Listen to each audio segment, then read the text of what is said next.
Die Gautengse premier Panyaza Lesufi vaar uit teen die DA en die Hoogste Hof van Appel het Dr. Nandipa Magudumana se aansoek om haar inhegtenisneming onwettig te laat verklaar met koste van die hand gewys.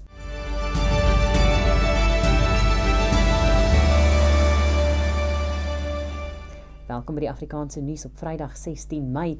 Die mede-sameroeper van die ANC se provinsiale taakspan en premier van Gauteng, Panyaza Lesufi, het die DA tot 'n vyand van die ANC verklaar.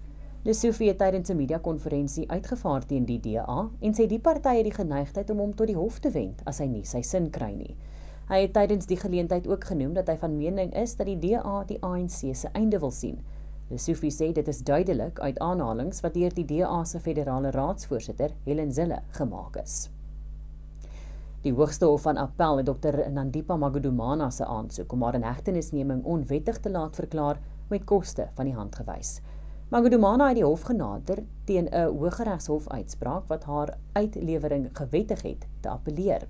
Sy is in 2023 in Tanzanië aangekeer terwyl sy saam met haar minnaar en medepligtigde, die veroordeelde moordenaar Thabo Mester, op die vlug geslaan het.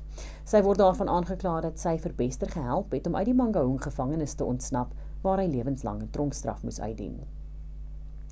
Beplande onderhoudswerk aan reservoirs sal sekere woonbuurte in die Mfuleni plaaslike munisipaliteit vir 16 dae sonder water laat.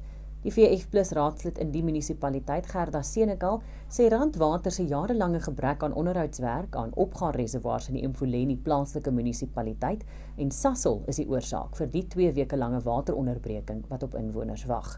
Die onderbreking begin op 30 Mei en gaan duur tot 16 Junie. Senekal sê die reservoirs sal in die tydperk skoongemaak en herstel word. Volgens haar is van die reservoirs so gekraak dat miljoene liter water verlore gaan. Die herstelproses van reservoirs sal ook dorpe soos Sasolburg, Vaalpark en omliggende gedeeltes raak. Landboukenners en die rooi vleisprodusente-organisasie is bekommerd oor die nuwe regulasies wat die merk en registrasie van plaasdiere behels. Die konsepregulasies wat op 4 April in die Staatskoerant gepubliseer is, vereis onder meer elektroniese oorplaatjies en die aanmelding van verlore merke. Volgens die RPO is die regulasies nie net moeilik uitvoerbaar in gemeenskaplike gebiede nie, maar ook op die verkeerde wet gebaseer. Die voormalige uitvoerende hoof van SA Stamboek, Dr. Peer van Rooyen, sê dit behoort eerder onder die wet op diere-identifikasie te val en nie die wet op diereverbetering nie. Hy meen die voorgestelde veranderinge kan groot implikasies vir die rooi vleisbedryf inhou. En dis die belangrikste nuus vir die dag. Dankie dat jy saamgekyk het. Mooi naweek.